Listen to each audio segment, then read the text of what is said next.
di membre maraîcher collectif de Waruwaay ñu ñëw fii tey pour waxtaan ak yéen def conférence de presse ngir wax ak askan wi ñu nekk ni nag man maay jël kàddu bi ak tamit sama collègue yi ñoom dun ak Aziz Dabara mooy jël kàddu tamit non kii nii Bouba Korea Père Gassama Mathieu Ndiaye waaw ñu ñëw jël kàddu bi fii ak suñu honorable député kilifa bu mag mu ngi fiy teew si tànk bi muy Guy Marius Sagna moom moo ñu teewal fi tamit pour ñu xool nan la ñuy waxee askan bi pour ñu waxtaan ci lu jëm si problème foncier ndaxte dëgg la Sénégal tey ji suñu dafa am actualité bu jëm mooy affaire góor jigéen yi ak affaire étudiants yi mais dañoo ñëw tam pour xamal leen ni y a toujours le problème foncier qui est là léegi nag mën naa commencer sama introduction donc dañoo ñëw cette conférence de presse est organisée en vue de dénoncer l'injustice que nous subissons. C'est une occasion d'informer toutes les autorités compétentes, plus particulièrement le président de la République et son premier ministre, sur la situation qui sévit la bande des filaos du littoral, précisément à Malika et Yeumbeul. Nous profitons de cette occasion pour rendre hommage à tous nos grands-pères qui nous ont quittés et ont été les pionniers dans ce site d'exploitation maraîchère que nous avons hérité d'eux. La plupart d'entre eux ont été autorisés à s'y installer par les services des eaux et forêts à la suite de l'effectivité du projet d'évacuation des eaux d'inondation de la banlieue dakaroise au niveau du lac Ouï en 2010, dégradant leur terre d'exploitation. Cependant, dernièrement, des tierces personnes ayant reçu l'autorisation de pratiquer sur le même site le maraîchage ont, dans ce sillage déclaré étant propriétaire aussi des parcelles d'exploitation qu'on a hérité de nos grands-pères qui y pratiquaient l'agriculture avant les années 2000. Les autorités nous accusent que ce sont des étrangers qui occupent les terres maraîchères, ce qui est faux. Nous sommes tous des enfants du pays. Avant, avec des motifs très légers, ils ont commencé à nous forcer à céder nos parcelles d'exploitation depuis le règne du régime de Macky Sall. Ce déguerpissement s'est d'abord fait en faveur du maire de Yeumbeul Nord, Daouda Ndiaye, qu'on a octroyé 23 hectares en 2018. Dembaka a bénéficié de 9 hectares en 2020. Quelques années plus tard, le président de la République, Macky Sall, a pris un décret pour déclasser la zone du littoral allant de Guédiawaye à Tivaouane Peulh, en passant par Yeumbeul Nord et Malika en 2023. Ainsi, des assiettes ont été affectées à la famille Ndiobène de Yeumbeul 6 hectares, au syndicat des impôts et domaines 5 hectares et Siam 3,5 hectares. Cependant, il y a des bénéficiaires qui n'avaient pas encore commencé l'aménagement de leur site avant le changement de régime. C'est le cas de la SICAP et la famille Mandiaye Mbaye. Cette dernière habitant à Yeumbeul avant sans justification que leurs grands-parents avaient prêté les parcelles d'exploitation il y a de cela 50 ans. Or, certains des maraîchers détiennent des actes justifiant la vente de ces parcelles par eux. Ce dossier litigieux opposant la famille Mandiaye Mbaye et les maraîchers est en justice actuellement pour précédent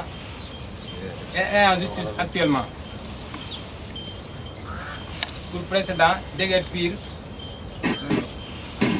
pour ses précédents déguerpissements en 2018-2020.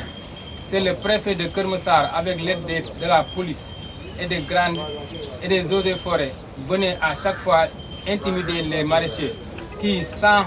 espoir, voyaient leurs parcelles maraîchères estimées avant de leur donner en guise d'indemnisation des sommes dérisoires qu'ils étaient tenus de prendre sans aucune possibilité de contestation, ce qui est maintenant révolu. Cependant, avec le changement de régime, on espérait qu'il y aurait une correction immédiate de ces agissements fallacieux, mais en vain. Les faits justifiant qu'on veut toujours perpétuer ces agissements fallacieux peuvent être démontrés. Nous avions tenu une conférence de presse le 1er mai 2024 pour remercier le président de la République, Bassirou Diomaye Faye, d'avoir arrêté les travaux de la bande du littoral. Aujourd'hui, nous remercions encore le président de la République d'avoir pris le décret numéro 2025-1923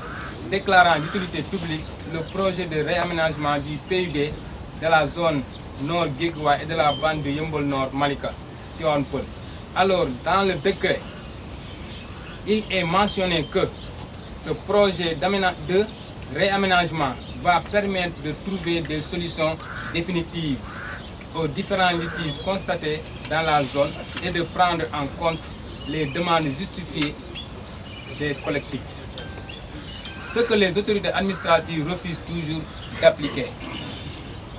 Mais nous ne laisserons pas faire.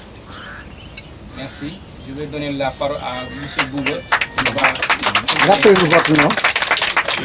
Votre nom? Rappelez-nous votre nom. Oui, c'est Amadou Badiane, membre du collectif des maraîchers de Warwaay. Bonjour à tout le monde. Donc, mon nom c'est Boubacar Korea, chargé de communication de la coopérative des maraîchers de Warwaay.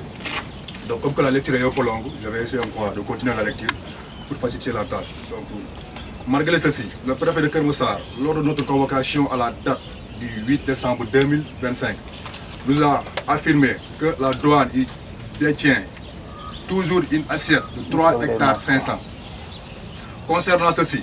il nous a convoqués pour nous donner la somme afférente à l'indemnisation que nous avons à plusieurs reprises refusé de prendre. Une dernière convocation a été faite le 13 janvier 2026 par l'intermédiaire de son adjoint pour nous convaincre de prendre l'argent, et ce qui a été révisé encore. Pour le compte de l'espace affecté de la famille Mandiaye Mbaye, le même procès a été fait, mais la même réponse a été fournie pour le groupe des maraîchers qui a été convoqué le 26 décembre 2025. Toujours dans la même lancée, sous le nom du même préfet. Une convocation a été faite le 8 janvier 2026. Toujours dans la même lancée, sous le nom du même préfet, une convocation a été faite le 8 janvier 2026 et donnée aux maraîchers le 14 janvier 2026. Compte tenu de tout cela, on pense que leur stratégie est, une fois passé le délai, ils commenceront à aménager le site, tout en prétextant qu'ils nous avaient convoqués sans aucune réponse de notre part. D'après ce qu'on a évoqué,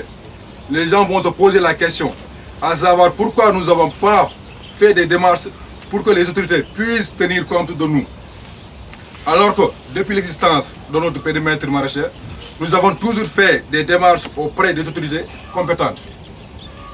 C'est ainsi que certains maraîchers ont eu des autorités compétentes. C'est ainsi que certains maraîchers ont eu même des attestations de propriétaires délivrées par le maire de Malika. Il y en a certains qui datent depuis 2002. Avant le déclassement de la bande de Filao, certains avaient introduit des demandes de régularisation, mais les autorités compétentes nous disaient que c'est une forêt classée. À notre grande surprise,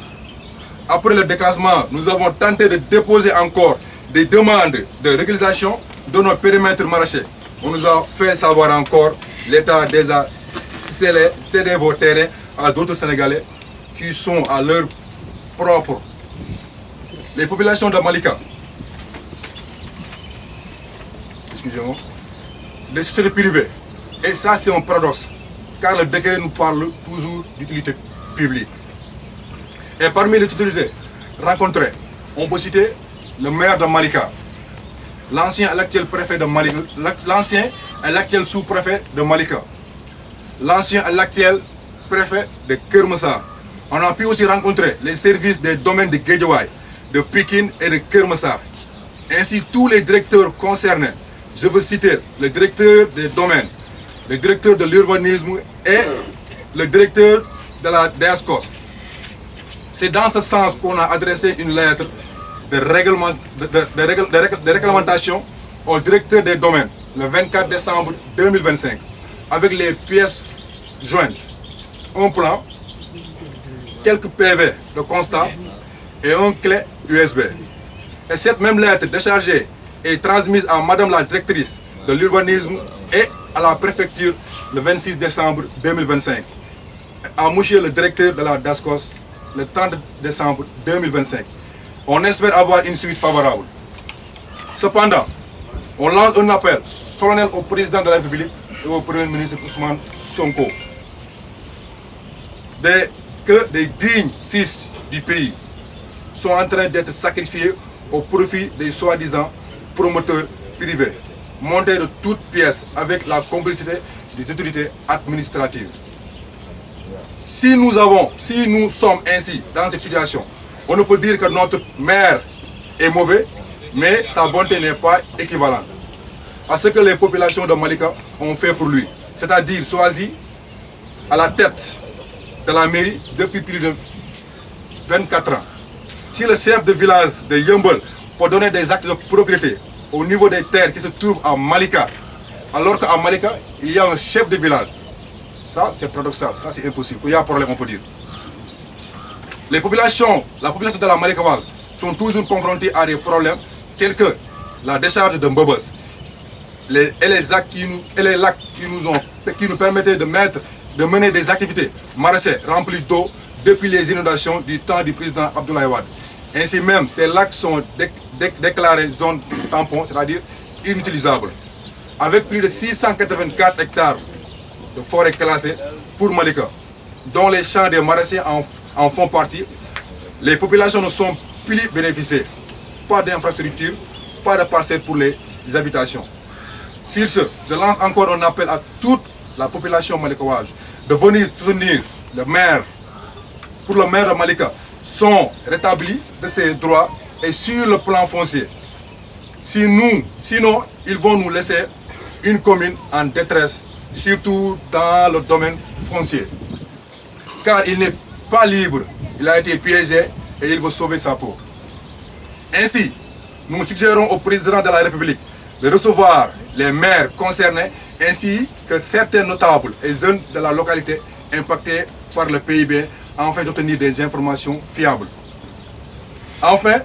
nous alertons le président de la République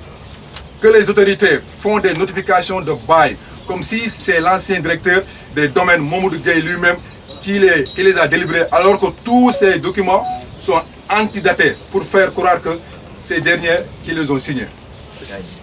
Tout cela pour nous faire croire que c'est le nouveau régime qui agit ainsi. Mais nous croyons que c'est des gens tapis dans l'ombre qui agissent ainsi pour déternir l'image du président de la République. Je vous remercie. Voilà. Donc, wolof bi dama lay bàyyi sama benn naataango. nuyu ñëpp di ñaan yàlla li ñuy def yàlla jàppale ñu ci ñuy doyloo nuyoo ñi fi nuyoo di wax ni tey li waral ñu ñëwaat ba tey di waxaat mooy la ñu daan wax dafa fajuwul rek bii mooy ñetteel bi yoon ñu fiy taxaw ànd ak honorable mu ne suñu ginnaaw ñuy wax te li ñuy wax dara fajuwul lenn nag moo ñu wóorul mooy dafa am ci administration ñuy weddi waxi président wala régime bii dañu ànd ci li gars yi di def ba tey wóoruñu suñu wax dina dëggal lenn ci li ñuy wax ginnaaw bu ñu waxee ba pare réaction après yi moo ñuy wax lan mooy jëf ci ndax am na ci jëf yu ñuy bëgg a wax yoo xam ni mënul passé weddi kilifa réew mi te it bu dee administration bi nga xam ne ñoom la réew mi di fay yoral leen privilège yu dul jeex ñoo dellu di weddi waxi borom réew mi kon wax jot na ñuy wax ngir suñu problème mais di waxin ngir injustice boo xam ni réew mi ñëpp ànd di ko subir ñun ci suñu wàll jéem a tënk rek li ñu mën ci wolof fii yëkkati bi commencé ca gàddaay muy Daouda Ndiaye 23 hectares ñu teg ca Dembaka 9 hectares jox fi Siam jox fi syndicat impôt et domaine jox waa douane waa Njóobeen ñu jaay douane tey ñu ñëwaat ni am na ñeneen ñu des douane amaat na fi loo xam ni keneen ak ko jaay Sicap amaan na fi famille Mandiaye Mbaye comme ni ko ñii waxee du ma mun a détailler lépp ndax temps bi mais bu fekkente ni jëf ji yëpp mu ngi am te ñun ñu def ci yitte yu ñu mën ci liggéey bi pour am ay kayit ndax kiy déglu te xamul dina yaakaar ni dañoo toogoon di nelaw doxuñu waxuñu ba gaa yi defar ba pare ñu ñëw ni dañuy dindi liñ defaroon demewul noonu dafa fekk ni dañu doon dem pour utal suñuy tool ay kayit boo demee ñu ni la fi nga am tool forêt classée la kenn amul droit defar fa kayit ñu nangu ko tamit waaye li ñu ci jaaxal mooy bi ñu demee ba wax ni déclassé nañ ko ñëpp dégg ko da ngay demaat pour ut kayit ñu ne la fi nga moomoon fi nga nekk yaa ngi ci suufu keneen maanaam kon am na kenn ku ñu nangul mu ut kayit am keneen ku ñu ko bañal wax ji dina gën a leer ci kanam taxul nag ñu xàddi bi régime bii ñëwee te woote ak defaraat ñun def nañ ci lu ñu mën enquête yu ñu mus a woote rek dem nañ ci mais dañuy seetlu ni lu tax ba tey ñu bàyyi xel ni ñun ñu ngi fi ci loolu la ñu jaar bind directeur des domaines lettre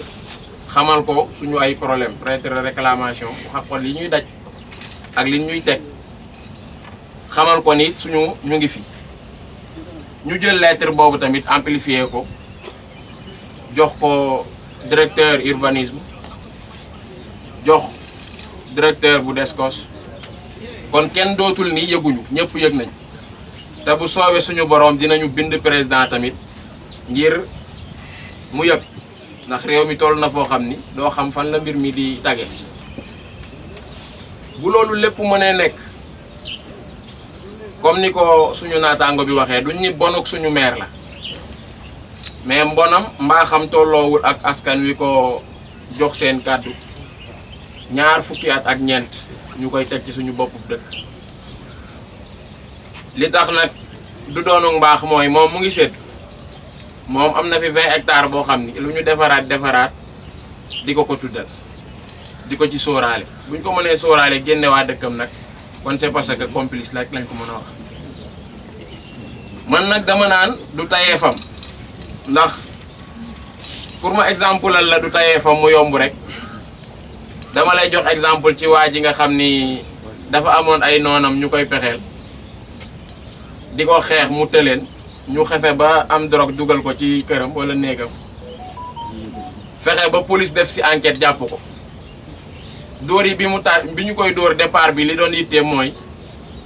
du man mais bi dóor yi taree dëgg fi mu jëg ñoom mooy sama yaay ci la bokk sama papa ci la bokk sama maam moo ma doon jox drogue bi maanaam ñi ko waroon a génne sax bu tëjoo ñëpp dugalaale na leen foofu la suñu maire toll moo tax kenn du compter ci ay actam mais nag population bi nga xam ne ñoom la jiital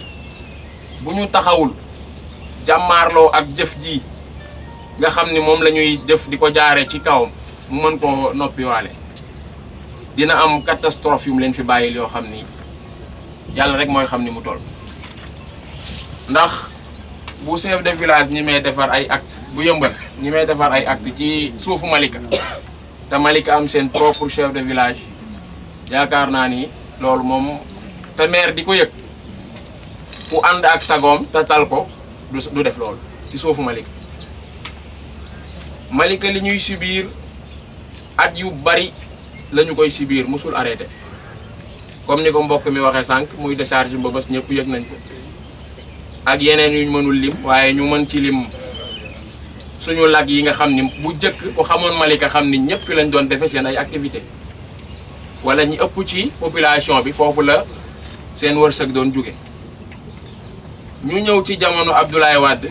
ni banlieue bi dafa fees ñu jël ndox yi versé ko ci lag yooyu du dañoo ñaawlu jëf ji waaye li ci ginnaaw jëf ji la ñu ñaawlu mooy bi ñu ko ci defee dañu dellu ni foofu dootul zone bu kenn di liggéey donte gaa ngi fay liggéey mais kenn mënatu fa am kayit kenn mënatu fa defar say activité kenn mënatu fa def dara bu fekkee forêt bi ñu fi déclassé 680 nangam hectares ñu déclassé ko fi dugal ci tool yi maraîcher yeeg lépp na ci biir tool yi cosaan yeeg yëpp na ci biir ñu déclassé ko fu mën ko séddoo population bi bénéficié wuñ ci ay infrastructure du ay dëkkuwaay yu ci population bi am kon wax jot na kilifa yooyu ku ni baax nañ tamit da nga cee am sa waay rek di ko défendre ñun nag ñu am leneen lu ñuy dénoncé loo xam ne bëgg nañu ñëpp dagg ko teg ko ndax it liñ ci bëgg mooy président xam li ñuy def ci ginnaaw ci kawum réew ndax ba fii may wax ak yow jot nañu ay actes yoo xam ni ñu ngi ko defar ci turu Modou Gueye mi nekkoon directeur bu domaine di ci nangu suufi jàmbur di ko jox ñeneen mel ni Modou Gueye moo signé actes yi te fekk dañ koy antidaté di ko defar liñ ci jublu nag ñoom mooy wan ñëpp ni régime bi arrêté wul li fi nekkoon daf koo wéyal ñun nag li ñu ci mën a gëm mooy dafa am ay saay-saay yu laqatu ci ginnaaw administration di salteel ngir yàq deru régime bi ba ñëpp ni ñoom ñëpp a yam loolu la ñuy gëm ba keroog ñuy gis leneen ndax it am na ci jëf yoo xam ni kenn mënu koo dégg di nangu ni njiitu réew mi moo ko def ndax décret bi mu def daf koy weddi mais boo xoolee convocation yi mbokk mi wax ni préfet mu ñu ko doon convoqué bari waayam te yëpp doon ci après décret bi di dëggal moomeelu keneen te décret bi woote ak defaraat wax dëgg neex yàlla di nga xam ni du moom kese am na ñu nekkal ci ginnaaw loolu nag du ñun ñoo amee compétence pour def li ñuy wax ni dañuy joxe suñu jëmmu garantie bëgg it kilifa yi réew mi yëg ko mais président ci boppam yëg ko premier ministre am yëg ko mais ministre de la justice mi nga xam ni bis bu ne mu ngi génn di wax ni lanceur d'alerte yi di leen wax di dig seen sécurité ak seen nangam ñu ngi koy yëgal mu yëg lii ndax bëgg nañ enquête am ci te bëgguñu enquête bi nekk enquête yoo xam ne enquêteurs yi dañuy indaale seeni résultat enquête dañoo bëgg ku ciy ñëw mu doon lu wér loo xam ni dañu koy vérifier bu ñu ñëwee ñun waxuñu ci lu ajum ngooñ ñu teg ñu leen ñu war a teg bu fekkente ni feneen la tamit ñu fexe ñooñu ku ne jot ay kéem loolu lañ ci doon wax salaamaaleykum wa rahmatulah. di Ablaye Wade di defar péage bi Ablaye Wade bi muy defar péage bi booba maa ngi fii Gàddaay si boppam fa la ma fekk di Ablaye Wade di defar péage bi Ablaye Wade moo autorisé béykat yi nekkoon Kàncaaroy jëmee noonu ak waa Yëmbal Malika pour ñu béyee ñu dugg si biir forêt bi dugg béykat yi si biir forêt bi ci Ablaye Wade la sosoo te mu sosoo si Ablaye Wade nag ñu dugg ci boobu ba léegi man miy wax ak yéen démarche yi kii doon wax fii def naa sama carte ci espace bi ma jël bi ma octroyé bi ma defee carte boobu ba pare kii ba pare yor naa aussi benn clé mu ma garder mais bi ma demee domaine liñ ma bàyyi si sama nopp mooy que ñun amuñu droit accession foofu parce que dafa am ñoo xamante ne ñoom ñoo ko moom ba ma ne ndaw si yow ban autorité nga am benn yi ñun amuñu ñii am xanaa du ñu ay sénégalais comme ñoom mu ne ma loolu man xaw ma mais li ma la xam moom laa la wax ma génne bi ma génne ñëw am ñi ma ko expliqué yàggul dara boobu la ñu commencé foofu si Gàddaay fu Mbay Fall amoon boobu la ñu commencé si tool yooyu di ko bugg a yàq ñu wooñu ci association bi pour ñu dem foofu loola ñu nekkoon foofa di xeex loola ba fin ba di des tuuti la pour ñu gagné preuve bi Guy Marius Sagna mii di député tey dem nañu ci moom ba mu am benn kii bu ñu laajoon booba béy moo ko yore woon béy promettre ba ji que ne dinañ ko indi mais en cours de route béy changé avis béy bu mu changé avis ñu dem si kii Mbay Fall le même jour hein bi ñu jógee si May ji Mari ñu dem si Mbay Fall laaj ñu même plan bi ma ne ko béy ji Mari Sagna laaj nañu plan bi kii mu ngi noonu laajaatuñu benn plan boobu est-ce que doo ko mën a photocopier ñu yóbbul leen ko pour ñu mën a am appui mais ku nekk ak sa pexe ak sa xalaat ndekete moom dans tout ça il était prêt à trahir ba gars yi ñëw bi mu trahir gars yi ñëw commencé ravager foofu ci rappel kii déguerpissement boobu li ñu fa fay 600 000 jëm suuf te à l'heure actuelle boo leen demee gàddaay vous allez entendre que ne maraîchers yi ñu jëlee gàddaay am dañ leen octroyer kër ak des millions et c'est ce qui est faux c'est le reste que hier balaa kii di ma woo pour ñëw réunion bi amaat ku ma ko dëggal ki ma ko dëggal mu ngi foofu je peux même le dénoncer parce que daf maa woo pour ma dégg te fii si maraîchers yi fi nekk je crois que boo leen defee enquête doo leen am kenn ku ne jot naa 2 millions mbaa 1 million à plus forte raison terrain. Bon, je ne vais pas entrer dans les détails dont ñi joxe parce que déjà ça sera une répétition. maa ngi leen ne asalaamaaleykum wa rahmatulahi wa taala wa barakatuh. ñu ngi leen di nuyu yéen ñëpp ci seen tur ak sant di jiital ci nuyoo bi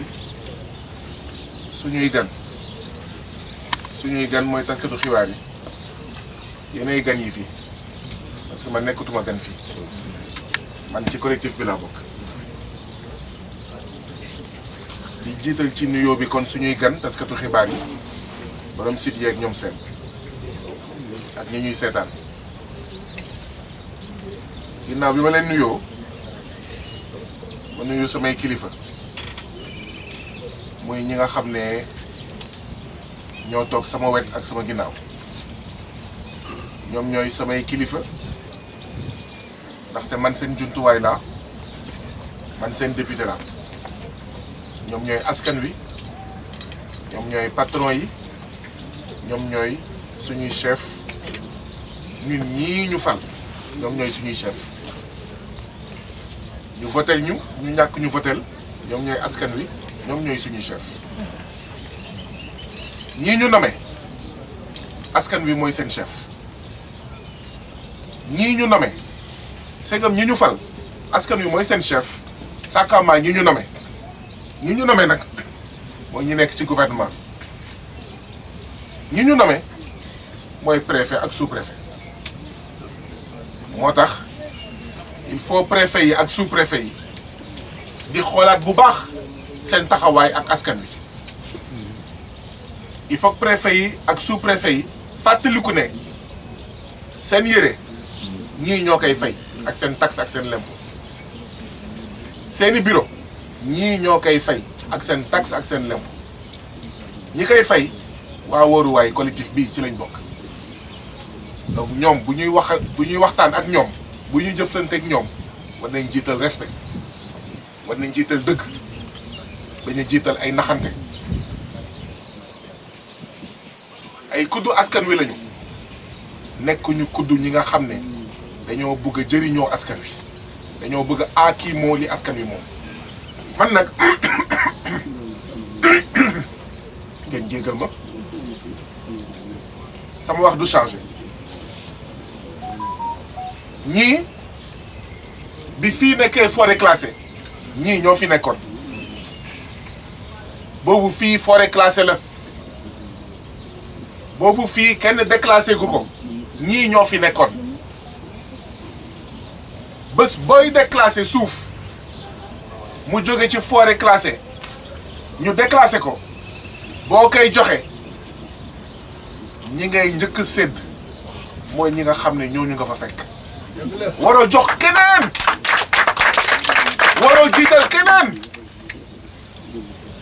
boo jiitalee keneen kon yow déclassement bi nga wax sax ndekete complot la woon ndekete mafia la woon ndekete dafa am yow li nga ci doon ut mooy déclassé ko dàq ña fa nekk dàq ña fa ñi nga xam ne VDN 3 ñëwagul ñu ngi fi woon péage ñëwul ñu ngi fi woon ndox amul ñu ngi fi woon ay samba boy ñoo fi nekkoon ñu ngi fi woon ay jaan ay till ak ay scorpion ay jiit mooy scorpion ñu ngi fi woon kenn sañu fee ñëw ñoom ñoo fi sañoon ñëw yoon amul woon kenn bëggul woon ñëw fii boobu nit yi ñu ngi ut kër feneen ñu ngi taxawal seen entreprise seen usine feneen kenn sañul woon ñëw fii ndax yaa ngi naan samba boy yeeg bandi yeeg waaw jiit yeeg jaan yeeg amul yoon amul réseau amul dara ñii ak seen baay ndaxte am na ñoo xam ne seen baay moo yoroon fii ñuy liggéey ak seen baay ba seen baay à la retraité wala jiituñu yàlla leen yàlla yërëm ñii ak seen baay ñoo ñeme woon ñëw fii yombul woon de dañoo amuloon pexe munoon nañ dem sàcci munoon nañ dem nekk agresseur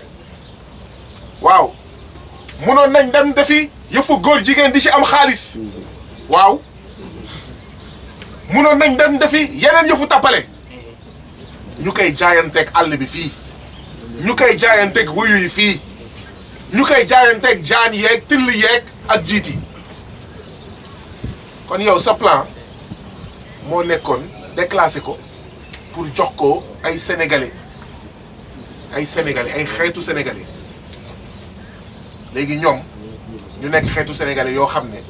bu fi kenn sañul woon ñëw ñoom ñu ñëw rentabiliser ko ñoom ñu ñëw di ci suturlu ñoom ñu ñëw fii di fi dundal seen njaboot ñu ñëw fii di fi wàññi ndóol ñu ñëw fii di fi faj gàcce ñu ñëw fii di ci dundal ay doomu Sénégal ndaxte ku gis waaw supame yii waaw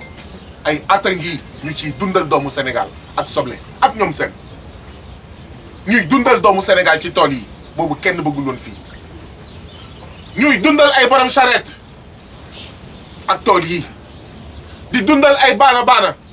suñuy yaay ak suñuy jigéen yi nga xam ne 5 heures du matin 4 heures du matin ñu ñëw fii ñii ñoo leen doon dugal donc di wàññi ndóol di dundal ay askan di faj gàcce di wàññi cagatu di wàññi nan ba mandi di wàññi yeneen ak yeneen ñii ay góor lañu ñii ay jàmbaar lañu fekk man wanuñu ma ay këyit yu leer sama kàddu benn la bu ñuy joxe fii ñoom la ñuy njëkk a laaj ndax bëgg ngeen fii buñ ko bëggul ñu soog ko jox keneen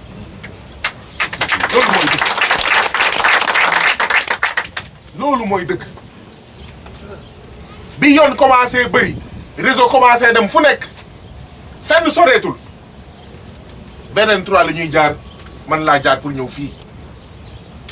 maa ngi fàttaliku bi may nekk xale car rapide da doon jël dugg Pikine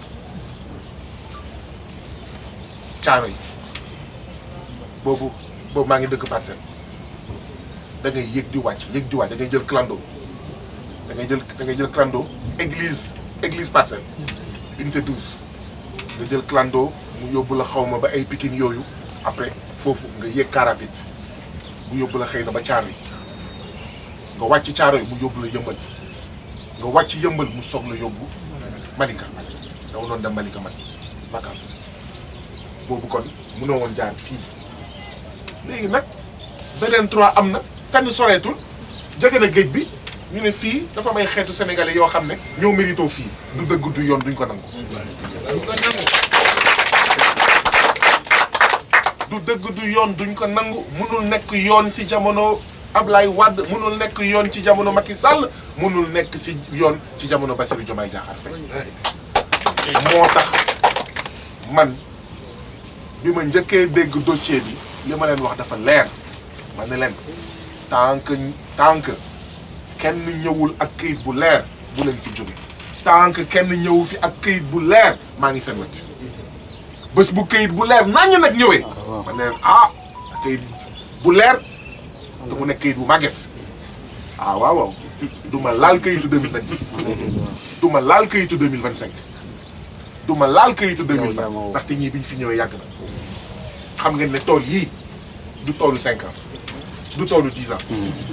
du ma laal këyitu 2015 du ma ko laal lii laa leen waxoon te ba léegi ci laa nekk ba pare ma teg leen ci si bés bu police wala gendarmerie ñëwee fii naan dañoo bëgg a déloger ñi fi nekk ay waay woo leen ma ñu dajale ñëpp ñëw bu ramasse bi am ñu ramasse ma ak yéen ñu ramasse ñu ak yéen bu dugal auto police amee ñun ñëpp ñu dugg auto police bu fekkee dañ ñuy ramasse yóbbu ñu police ma gendarmerie ñun ñëpp ñu ànd ñu wax ñu nag fu ñu teg ñaari catégorie Sénégal fu ñu teg ñaari catégorie doomu Sénégal ay doomu Sénégal yoo xam ne lu baax rek ñu ne ñoom la lu nooy rek ñu ne ñoom la déedéet loolu mënuñu ko nangu waaw fii nag nooy na loolu fii neex na loolu waaye dafa am ñi nga xam ne ñoo fi jiitu ñëpp da ngeen di génnee këyit bu yàgg waaw boo xam ne ay 1900 ajak-jak la woon muy këyit bu jaar yoon ñu ne dëgg la waaye yéen mbooloo mi ma leen di wax ma leen di laaj kan mooy am sa alal fii kan mooy am sa suuf fii ngay gis ku ñëw ji benn garab waxoo ko dara ji benn papaya waxoo ko dara ji benn banana waxoo ko dara ji benn salade waxoo ko dara mu def ko benn weer mu def ko ñaari weer mu def ko at mu def ko fukki at waxoo ko dara kan mooy am sa alal di seetaan loolu non ñun kenn duñu nax kenn duñu gëm lu ay foo munti am tool ak lu mu sori ci àddina bi benn papaya mën na la rëcc benn banaana mën na la rëcc benn weer mën na la rëcc waaye ay at ay nit di fa liggéey nga seetaan leen sa biir tool nga ne yaa ko moom nga seetaan leen sa biir suuf loolu man kenn mënu ma ko gëmloo non dañuy waxante dëgg donc dafa am benn mafia boo xam ne moo fi jiitu président Bassirou Diomaye Diakhar Faye mafia boo xam ne nii la ñuy def fu nekk dañuy ñëw ne gis fii moom suuf si baax na fii jege na mais fii jege na géej bi fii yomb na d'accord noonu la ñu defoon wetu aéroport international Blaise Diagne bi fa yoon bi duggee mu gaaw ba dee 25 minutes 30 minutes nga jóge Dakar dem foofu ñu commencé di xëccoo suuf ak béykat yi nga xam ne foofu la ñu judd foofu la ñu sinjaan man li ma jàpp mooy loolu la ñu bëgg a def fii léegi nag li am mooy dañoo fal président Bassirou Diomaye Diakhar Faye mu nommé Ousmane Sonko premier ministre système bi fi nekkoon moom jàppul ne jeex na de yéen ni ngeen di defee résistance noonu la système boobu di defee résistance yéen ni ngeen di xeex di xëccoo ne déet fii ma nekk nii lu leer moo fi jëlee ñoom itam noonu la ñuy defee résistance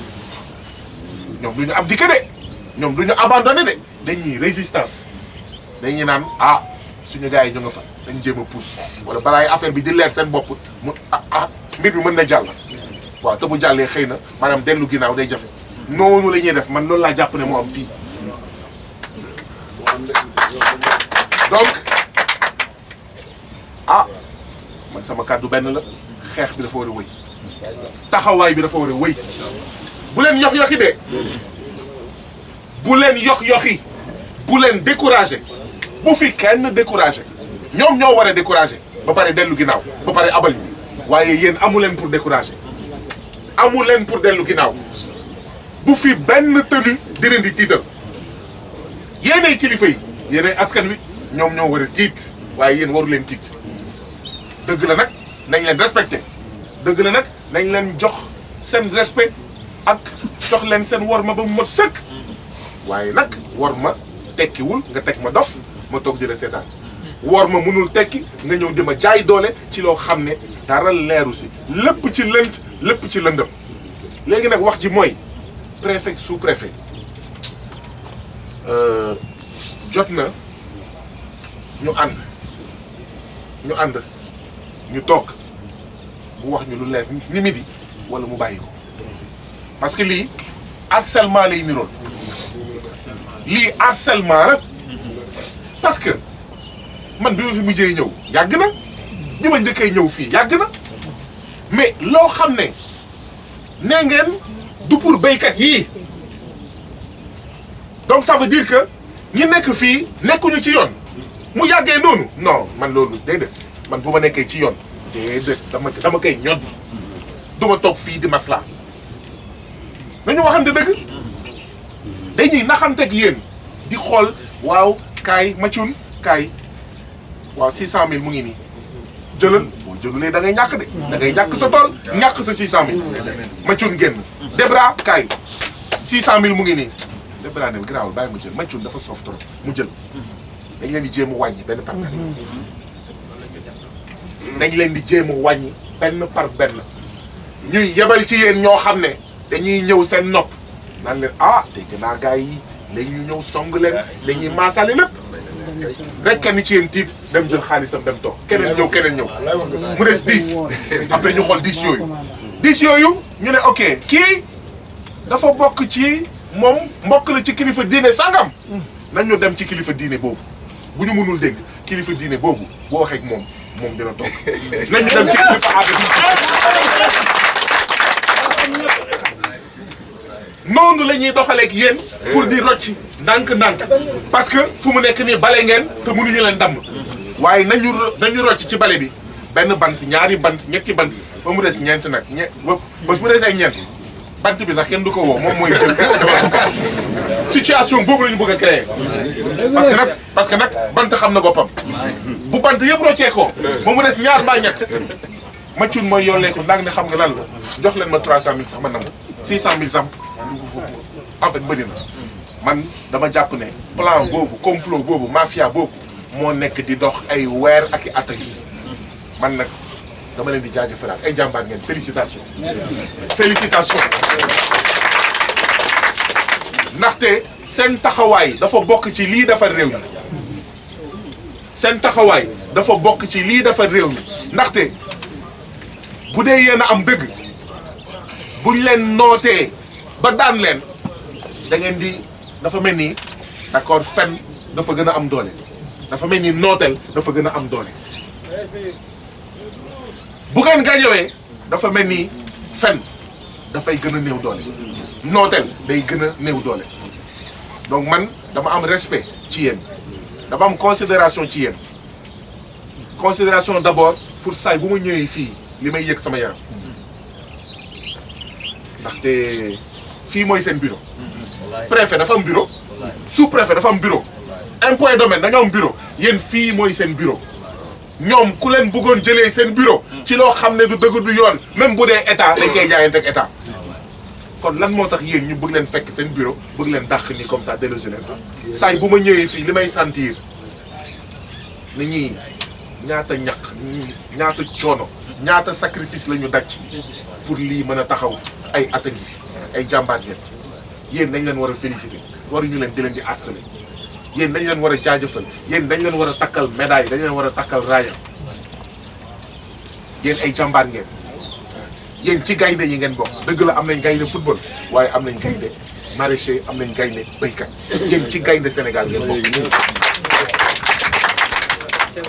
fii même buñ ko joxoon nit te mu jaar ci yoon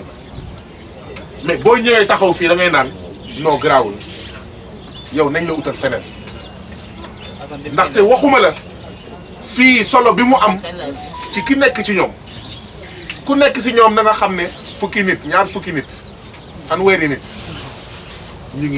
yaa ngi boot fanweeri nit waxuma la nag marché yi nga xam ne fii moo leen di approvisionné waxuma la nag gis ngeen fii boo génnee fii ak fii ni mu mel bokkul gis ngeen fii noyyi fi ni mu neexee fii poumon la fii poumon vert la maanaam xëtër ni mu baaxee ci doomu aadama lii mais xëtër la ci maanaam ci réew ak ci askan lii xëtër la dañ ko war a conserver dañ ko war a aar buñ ko yokkulee waruñu ko wàññi xool leen Dakar nu mu tàngee nga xool leen poussière bi mais garab moo koy téye ah ak érosion ah suuf si donc yéen dañ leen waroon aar man lii mooy sama position donc moo tax saa yi bu ngeen ma woowee ma am jot ah damay ñëw